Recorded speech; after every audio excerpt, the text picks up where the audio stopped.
Hello,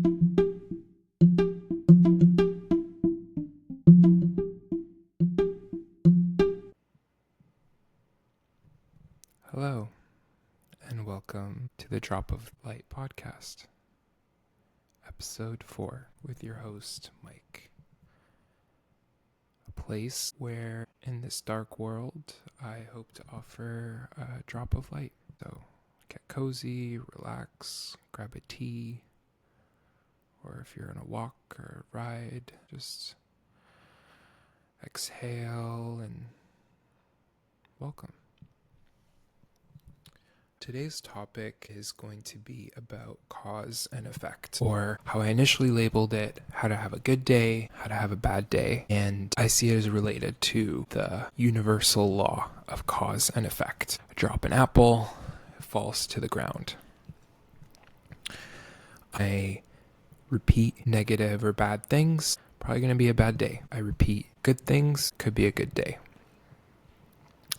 Unlike physical cause and effect, mental cause and effect can get close to physics as like having an immediate response, but lives a little bit in the, quantum realm of probabilities. So the more negativity I imbue in the day, the more likely it's going to be bad.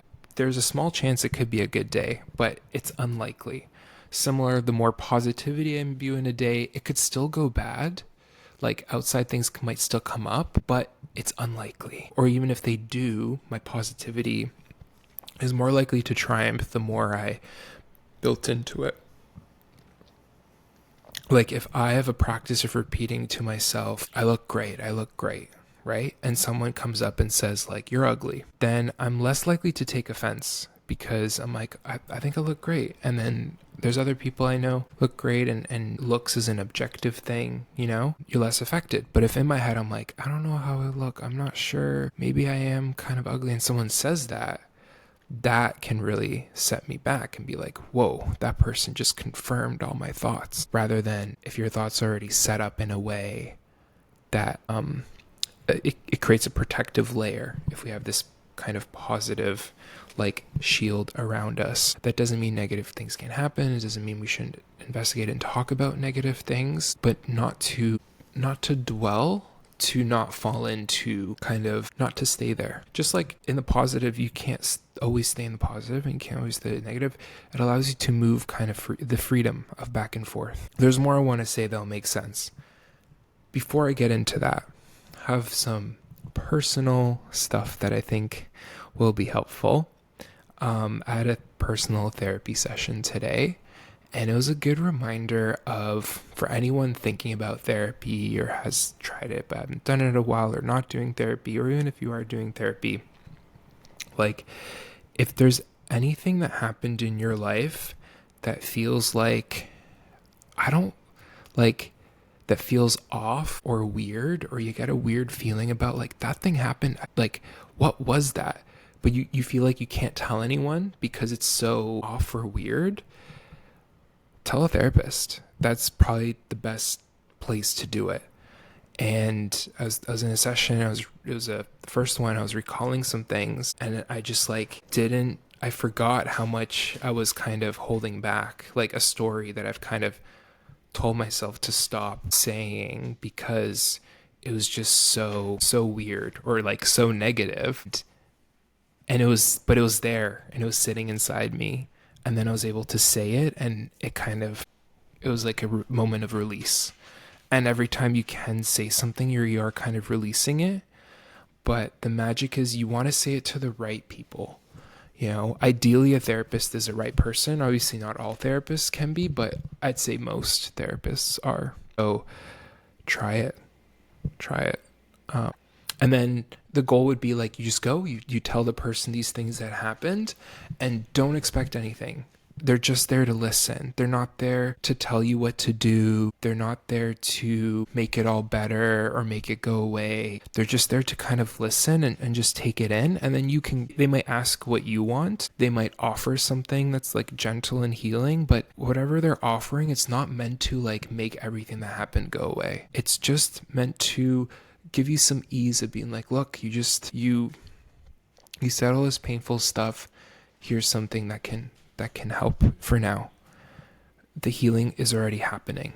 It's already healing, but just, it's kind of like there's a cut and the cut is now healing as you're talking about it. And they can provide some like anti-pain, like numbing cream or something that like the wound is just temporarily, the cream will wear off, but it's just to give you some comfort. And not always. So sometimes it works, sometimes it doesn't. So, yeah, just a reminder. If you're thinking about it, you have something that happened in your life that's like, what just happened? What was that? And you feel like you can't tell anyone, try a therapist and just tell them. And then if you tell them, you feel like you're not getting out of it, you don't have to continue therapy. I'd still encourage to try a few sessions, but we can only do what we can do. But coming back to cause and effect, and good days and bad days, there's this practice, this also comes from therapy too, but of like, how do I guarantee that I have a bad day tomorrow? And like, you kind of know the answers, like, oh, I'll eat a lot of junk food, or I'll drink a lot or something like that, or whatever comes to mind. Your things might be different. For you, like, actually junk food and alcohol sounds like an amazing day tomorrow. This is subjective. It's no objective right or wrong. And then look like what your role is in contributing to a bad day or good day. And then think about like, what could make tomorrow a little bit better, and hold it like loosely. And so this is kind of cause and effect. If I put out things that I want to happen that are good, then I'm more likely to receive good. If I put out things that could be bad, I'm more likely to receive bad. Cause and effect. Just keep it simple. If I want to be neutral, if I want to avoid the highs and lows, there's ways to do that as well. So the both. I noticed today I'm probably a little bit more peppy. I have more energy today, which is nice, even though it's been a long day. What are some examples? I don't get too personal. Well, like, think about it. What time do I need to wake up to have a good or bad day? Or another way you can do it is, regardless of when I wake up, I'm going to have a good day. So there's different layers to it. There's like, I need this causal chain, or I need this like open chain. If that makes sense. What's hard about podcasting sometimes is like, you don't get immediate feedback. Sometimes you don't get much feedback. We humans, we live off feedback, all sorts. So I hope this is giving you some feedback that's helpful. Do I need my day planned, or do I need my day open? What would make it better? If I look at my personal self a few years ago, I needed that habit energy of like, if I wake up I was obsessed with like 6 a.m. If I wake up at 6 a.m. and get started on things, it's going to be a good day. It'd be a really good day. But then every time I wouldn't, I'd be like, look, I didn't. So it's not a good day, but that's me repeating that story. Versus now, I find it a bit harder to wake up at a time I want. Still figuring it out, workshopping it. I'm learning to, the time I wake up is the right time. I'll make it the right time. And if over time I'm noticing I need it to be a bit earlier, that's my making it the right time.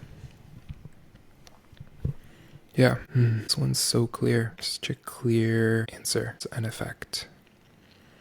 I put out good energy to receive good energy. Doesn't guarantee it. The way to go about it that's going to be harmful, or kind of, in Buddhism this term like unskillful, would be to live based on what you receive. So it's like, I put out all the good vibes tomorrow, all the good energy, and I didn't get the job, or my friend canceled on me, my dog had an accident inside, whatever, my car had a flat tire. Like, when I put out good energy, bad things happen. No, that was just a challenge. Continue to put out good energy. Regardless, bad things happen time to time. They'll happen less and less, but just keep putting out good energy. It'll come around. It takes time. That's kind of a bit of a faith component.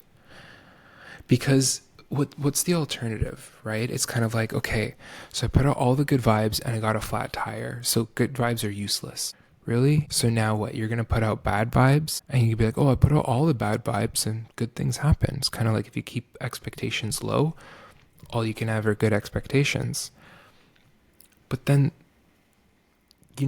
is living with low expectations really fun? You want a middle zone. High expectations also aren't better, but like a middle amount of expectations that it's okay to have some standards, and it's okay to have those days where there's low expectations or times. It's like the balance. And that's why it's like a practice, if I use like a basketball analogy, say there's those stories of, I don't know if it's Michael Jordan or Kobe Bryant, one of those, of like they'd go to practice and they'd need to get 100 3-pointers before they go home or something like that, or 1,000 3-pointers like at practice, right? I'd say one day took them like 12 hours to do it. Are they going to be like, took so long, I'm not going to do it again, Or say it took really short. It took like, they did in like 1 or 2 hours. They beat the time they wanted to.